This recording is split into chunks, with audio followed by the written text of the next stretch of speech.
becoming such a prolific writer, like what inspired you to do that? Like, did your father have a lot to do with that, with instilling you with all the artistic Yes, foundation and creativity?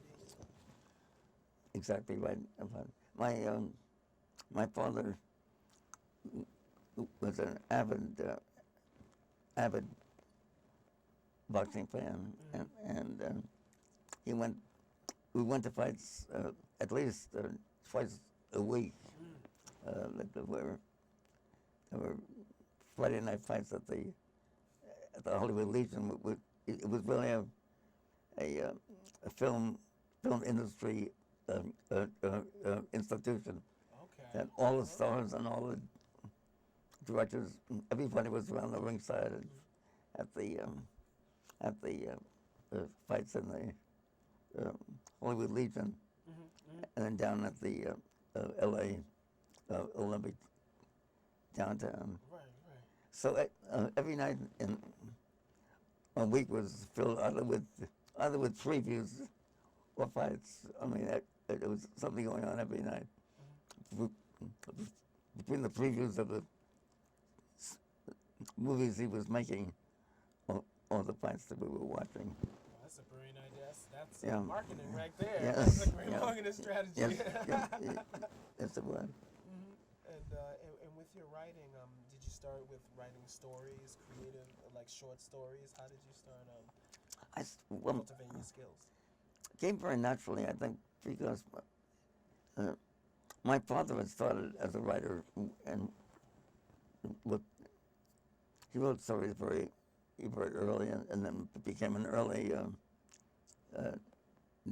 news writer on the old Daily Mail, and in the old World also. We both unfortunately defunct New York city papers, and so with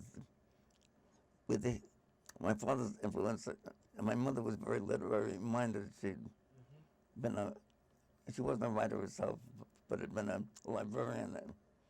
We had an extensive library. We had one long room that was with books. We had thousands, really, thousands and thousands of books. That's heaven right there. Thousands of books, and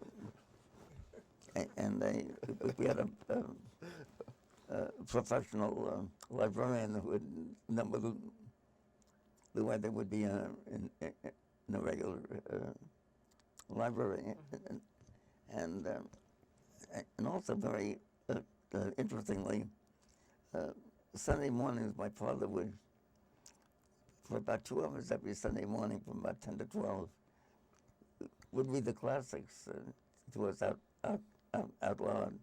Those days before TV and Meet the Press and all the rest of it, and we went through Dickens and Galsworthy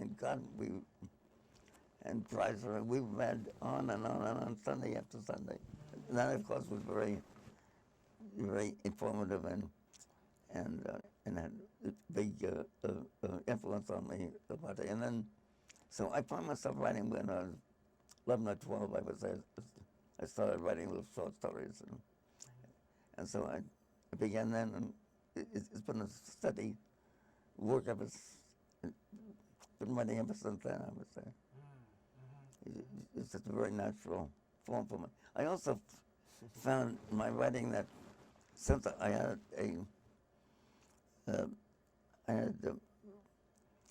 a problem with my speech and was stammering, and so I found, frankly, that being able to write was a release for me, because I was so much more comfortable writing than I was speaking. Oh, okay. And it was really my way out from the problem. But I had now it's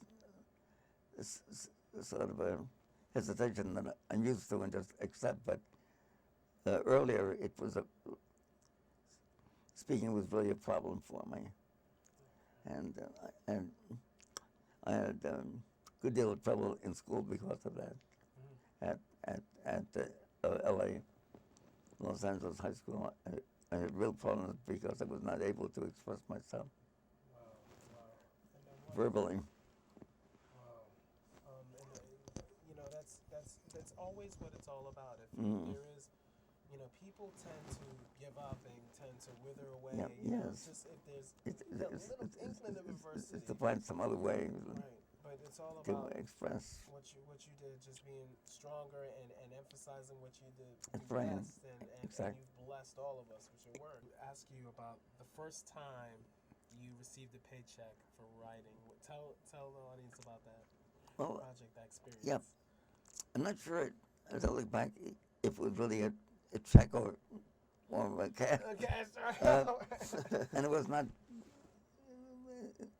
very substantial, but I think the first time, there was some very minor, there were little neighborhood papers in those days that, no charge for them, throwaway papers. And I started writing little 3 and 4 and 5 line items for those papers when I was, I think I was still in high school, and I get like $1 or $2 dollars per line for those, and I used to make 5, 6, 8 bucks. That was good money. And, That's not bad. no, and that was the beginning, I think, of my. Although also, when I was still in high school, I was editing we had a daily paper at LA High School, which amazes people now because out where we live in West Hampton, we have trouble putting out a monthly paper. Right. We put out, it wasn't a very big paper, but it came on every day, and the editor of the New York Times, the sports editor, I should say, the Los Angeles Times, then contacted me about being sort of a stringer for the Times, covering high school football games, and so I used to write those games and get like $15 or so for those, which I was very happy to earn. That I would say was the beginning of my professional writing career. So I really began with sports writing, and of course sports writing has always been a great interest of mine ever since. Which one of your works would you want to be either remade or produced, adapted for the first time? God, that's really a hard question. It really is, because all one's works are like they really are your children, and it's almost like asking which one of your children would you select to be cloned. I know some people would be like, it wouldn't be a hard choice for Yeah. some. Yeah.